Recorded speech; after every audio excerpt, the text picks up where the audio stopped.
கெட்டதோ இல்ல. அது ஒரு மூல சக்தி. அதுக்கு திசை கொடுக்கிறது மனிதனின் அறிவும் உணர்வும். இப்போ ஒரு கேள்வி. நீங்க காமத்த அனுபவிக்கும்போது உங்க மனசுல என்ன ஓடுது? அவசரம், பயம், இழப்பு, திருப்தி இல்லாத தன்மை. இதுதான் பெரும்பாலான மக்களின் நிலை. இந்த நிலையில காமம் ஒரு விடுதலை இல்ல, அது ஒரு தப்பிக்கும் வழி. வேலை சுமை, மன அழுத்தம், தோல்வி, வெறுமை இதிலிருந்து தப்பிக்க காமத்தை பயன்படுத்துறோம். அப்போ காம சக்தி உயரத்துக்கு போகாம அதே மன அழுத்தத்தை மறைக்கிற கருவியா மாறிடுது. இதுதான் காமம் கீழே இழுக்கிற முதல் காரணம். இன்னொரு விஷயம் கவனிங்க.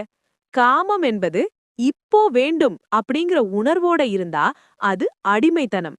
அதே காமம் நான் என்ன அனுபவிக்கிறேன் அப்படின்னு விழிப்போட இருந்தா அது மாற்றம். வித்தியாசம் ரொம்ப சின்னதா தெரியும். ஆனா விளைவு வானத்துக்கும் பூமிக்கும் வித்தியாசம். பெரும்பாலும்